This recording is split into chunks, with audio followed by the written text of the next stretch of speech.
Hello and good afternoon, everyone. Today we're at the Vitality Stadium where Bournemouth hosts Sunderland in a Premier League clash that sees two teams at very different points in their recent trajectories.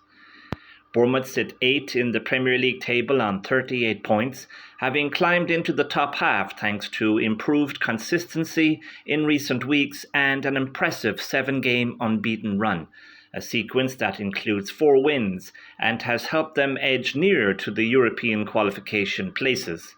Most recently, they drew 0-0 away to West Ham, a result that keeps their unbeaten run ticking and maintains momentum at a crucial stage of the campaign.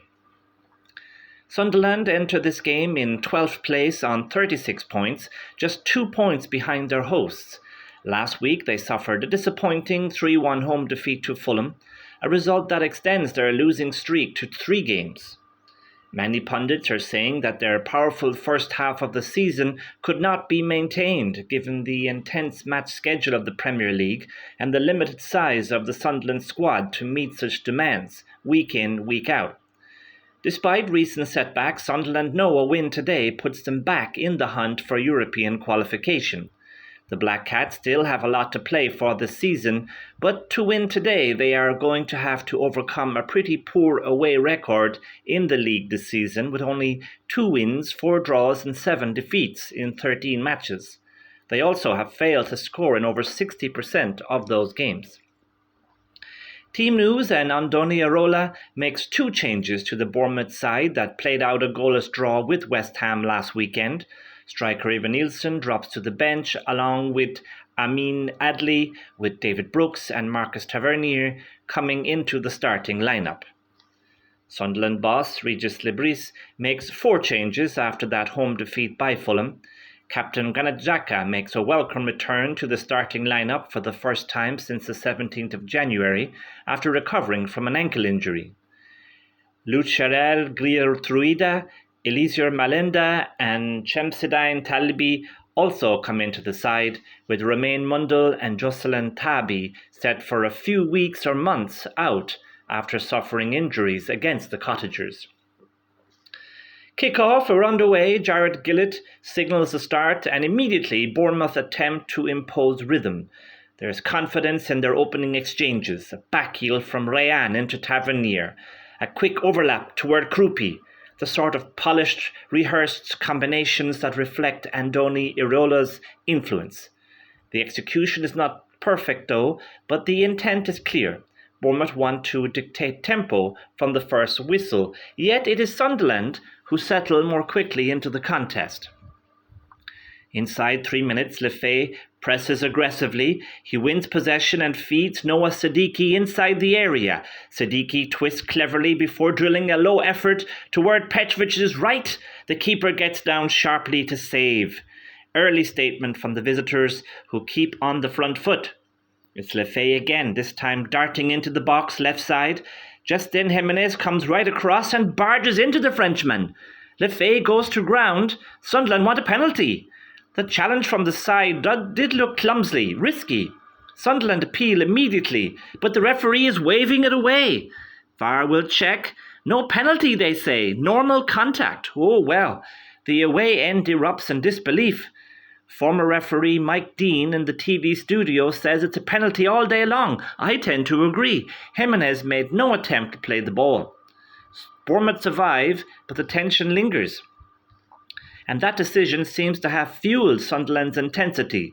They are dominating now in central zones, and at the heart of it stands Xhaka. It's becoming one of the defining subplots of the game. Xhaka, making his first start since January, has immediately restored Sunderland's structural control.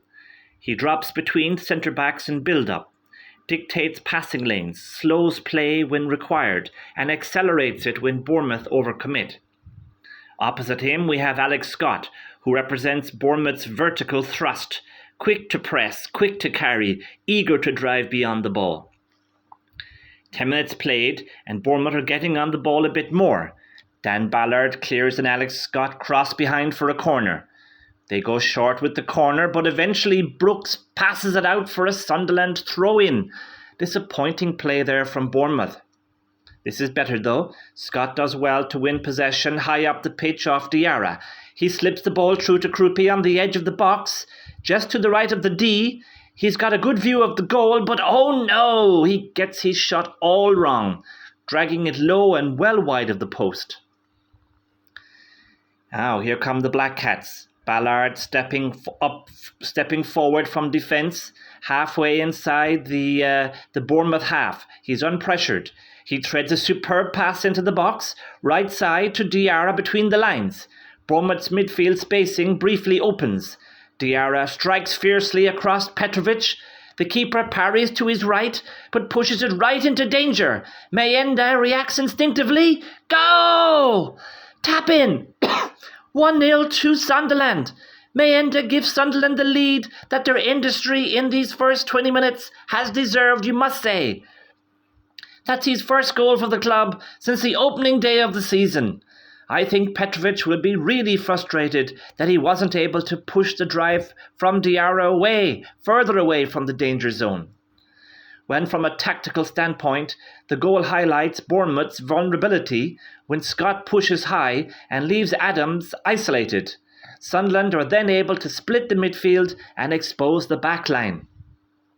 The travelling support explode into song. Sunderland, who have lost 3 straight, suddenly look liberated. The Northerners are in fact unbeaten in Premier League games when they've scored the first goal this season. Bournemouth attempt to respond with width and tempo. Tavernier and Rayan stretch the pitch. Jimenez on the ball now, down this right wing. He fires a dangerous low ball right across the 6-yard box. Oh, that's great defending. Geertruida brilliantly intercepts, putting the ball out for a corner. If he's not putting that out, then it would have been a simple tap-in at the back post for Brooks. Here come the Cherries again. They responded well to going behind. Tavernier outside the box on the left side. He decides to shoot. It has accuracy and power. It's too hot for Roefs to hold as the ball pops out of his grasp. Scott is waiting to pounce. Blocked! Good recovery by the Sunderland keeper. He was able to get close enough to the ball that Scott could do nothing creative with it, and Sunderland clear. What is becoming increasingly noticeable is how disciplined Sunderland are without the ball. They defend in a compact 4-5-1 mid-block, with Xhaka anchoring just ahead of the centre-backs. The wide midfielders tuck inside, narrowing central corridors and forcing Bournemouth wide. Every cross is contested, every second ball is challenged. When Bournemouth attempt rehearsed corners, Xhaka is often first to intercept. Also, when Scott looks to receive between the lines, Diarra is on him in a flash. The result is territorial dominance for Bournemouth, but limited clear-cut chances. We're nearly at the half-hour mark now. Sunderland look pretty happy. Outside of that very necessary Geertruida interception, Bournemouth haven't offered much since going behind. Rayan has the ball down this right side for Bournemouth. He picks out Scott, for once unmarked, by the D of the Sunderland penalty area. The young Englishman moves the ball quickly onto his left foot, but he scuffs his shot badly, and Roefs can watch it all the way as it goes out for a goal kick. Oh, some drama now. Sunderland goalkeeper Robin Roefs, outside his box, almost loses the ball. Junior Kroupi tries to tackle him, and both players end up in a heap on the floor. Bournemouth want a red card. The referee gives Sunderland a free kick. I think both players were genuinely going for the ball there, so just play on. Bournemouth continue to turn the screw on Sunderland. Roefs now tested on the angle from another powerful Tavernier drive. Once more the keeper can't hold it, and Bournemouth win a free kick a little to the left, 5 or so yards outside the box. Marcus Tavernier will take it. He curls it around the wall, but it's punched away by Robin Roefs, who saw it, I think, all the way. Decent game this, and Bournemouth, as you'd expect, are continuing to go on the attack. James Hill's cross from the left is a little too heavy for those in the middle. The game now has just gone into a lull these last 5 minutes, and that will suit Sunderland, who will be determined not to concede before half-time. And we're nearly at half-time now. 12 shots, 7 on target between the sides. Just a lack of quality with those efforts in the final third. Both keepers have spilled strong drives. Sunderland capitalised on their opportunity with Mayenda tapping in. Scott wasn't able to do the same at the other end, and that really has been the only difference between the sides. There will be 2 minutes added on at the end of the half. Jimenez charges forward with the ball. He starts halfway inside his own half and is able to run half the pitch unchallenged before he feeds Rayan on his right. The Brazilian takes the ball all the way to the byline before cutting back across with his right foot. Kroupi arrives at pace at the near post. Wide! Oh, high and wide. In fairness to the striker, the angle from the byline was extremely tight for the forward. He was aware that Ballard was sliding in low and he wanted to go high into the roof of the net, but his execution was well off. And that is the last action of what has been an entertaining first half. Bournemouth 0, Sunderland 1. Sunderland's aggression and compact structure have earned their advantage. Xhaka's return has stabilised everything. Bournemouth are fluid but lack conviction in the final third. Iraola must find a way to change the central dynamic. Second half, and Bournemouth have made a half-time change. Striker Evanilson will replace midfielder David Brooks. Replacing Brooks at the interval, the Brazilian immediately alters Bournemouth's structure. Instead of a lone drifting forward, they now have a physical focal point capable of pinning both centre-backs. But it is Sunderland who are attacking now. Lafy picks up the ball from Xhaka in the centre circle. Bournemouth are holding a high line, and the Frenchman spots the forward run of Diarra, and he plays him in. Senesi is battling with the Sunderland player who gets a shot off from just inside the box. Saved! Petrovic makes a solid save to his right, and the ball actually rebounds off the head of the fallen Senegalese midfielder before rolling out for a goal kick. Early warning for Bournemouth at the start of the half. It's the old cliché, but the next goal seems vital in this game. The tempo has briefly dipped. Sunderland appear comfortable, happy to slow the contest. Fouls, short passes, territorial resets. Xhaka continues to dictate against Scott, drawing the younger midfielder into impatient presses. Bournemouth unable to build up the amount of pressure they were working up just before half-time. Close to the hour mark now, and Adams gets a yellow card for a bad challenge on Xhaka.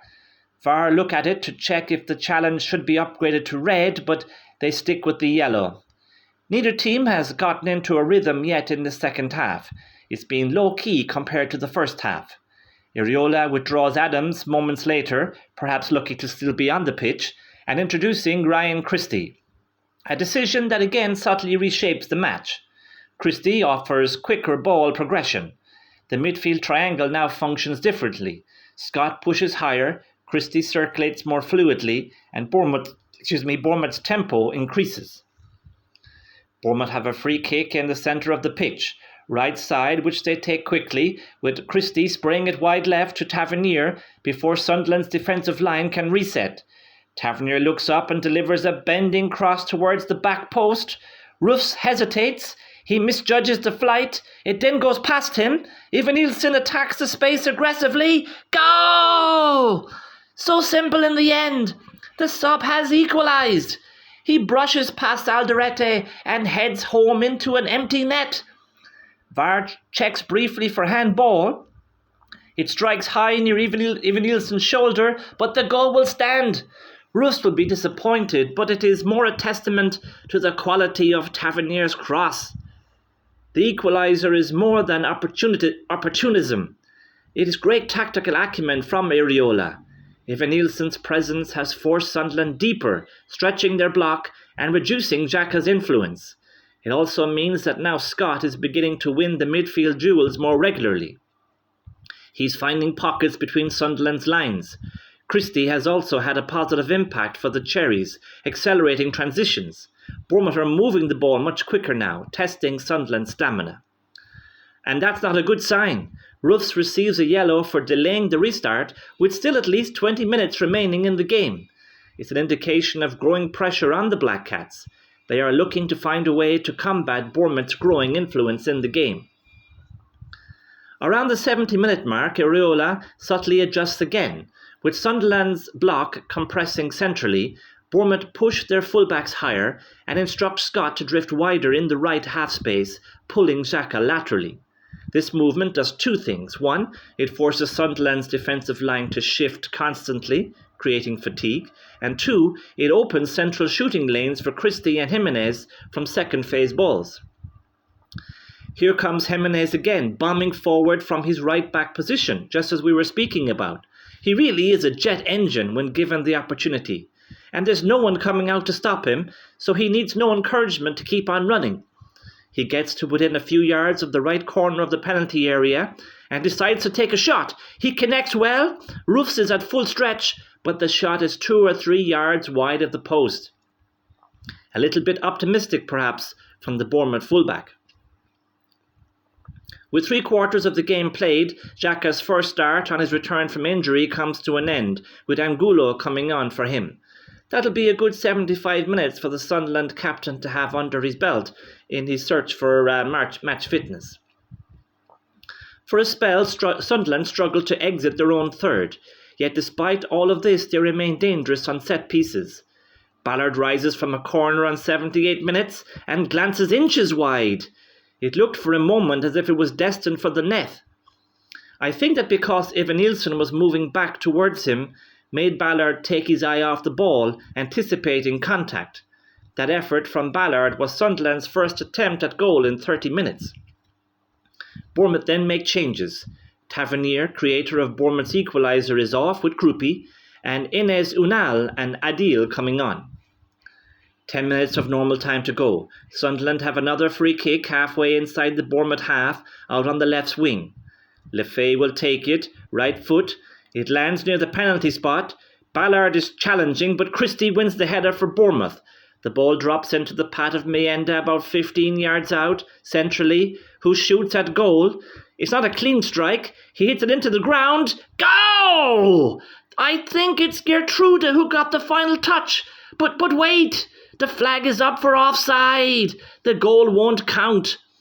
Replays show that Geertruida was offside, and though he may not have made contact with Mayenda's shot, he was close enough to Petrovic that he would have been interfering with play. A big let-off for Bournemouth, and a warning for them that despite all their possession in the second half, Sunderland still carry a threat. With 5 minutes to go of the 90, Evanilson, having changed the match, suddenly limps off with a dead leg. That's a cruel blow for Bournemouth. He's replaced by Toth. Bournemouth's losing their focal point just as momentum was peaking. 2 minutes of the 90 remaining. Toth finds Unal inside the penalty area. He twists clear of a defender but finds his shot from the edge of the 6-yard box blocked by a wall of blue defenders, and Sunderland scramble the ball away. Bournemouth still looked the far likelier to net a winner. That's a yellow card now. Christie lunges in late on Lefebvre and is booked. Areola protests the decision a little too vociferously, and he also is cautioned. We've 8 minutes of added time are signalled. It is end-to-end now as Roefs claims a Bournemouth corner and launches a counter, but Sadiki and Hume get in a mix-up. Bournemouth throw numbers forward, crosses raining in from both flanks. Sunderland retreat into an even deeper 5-4-1, Angulo dropping alongside the centre-backs. Scott now dances into the box. The ball strikes Ballard's arm, but he had it tucked tightly by his side. Appeals from the stands, but nothing is given. Bournemouth have a corner. In it comes. Unal goes down amid a tangle of bodies. Another appeal for a penalty, but play quite rightly continues. There was nothing in that beyond desperation. Every clearance from Alderete is met with immediate recycling. Every header from Ballard is followed by another wave of red and black shirts. Sunderland tried to attempt rare counters through Mayenda, who has run it tirelessly all afternoon. And with 6 of the 8 added minutes played, he departs to applause from the travelling support. He's goal the difference maker for much of the contest. Bournemouth continue to push for a winner. They have possession and still look likelier to score next. Rayan snatches at a volley from the edge of the box, but never looked likely. Didn't catch it right. In fact, it hit the heel of Unal before going out of play. Still Bournemouth press. Good work out on the right wing by Rayan again, this time to beat his man. He's about 10 yards outside the box, but he's going for a shot. It deflects off Alderete and out for a corner. That could have gone anywhere. And still we play on. Surely this must be the last chance of the game now. There's so much wrestling going on in the box that ref Gillett has to intervene. Now here it comes, the delivery finally arrives. Roefs punches courageously through traffic. Alderete heads clear, and then there it is. The whistle sounds after 103 minutes. Exhaustion suddenly replaces tension. Full time, Bournemouth 1, Sunderland 1. Sunderland's early aggression and Xhaka's control gave them a deserved advantage. Mayenda's instinct separated the sides at the break. But Areola's adjustments, the introduction of Evanilson, Christie's tempo, and later tactical shifts gradually tilted momentum. Both teams had decisive chances. Diarra early in the second half, Ballard's towering header, Bournemouth's relentless stoppage time barrage. In the end, though, neither side could find the killer touch. Sunderland halt their losing run, Bournemouth extend their unbeaten run. For two clubs eyeing the fringes of European qualification, it is a point that sustains ambition without fully satisfying either. It finishes here at the Vitality Stadium, Bournemouth 1, Sunderland 1.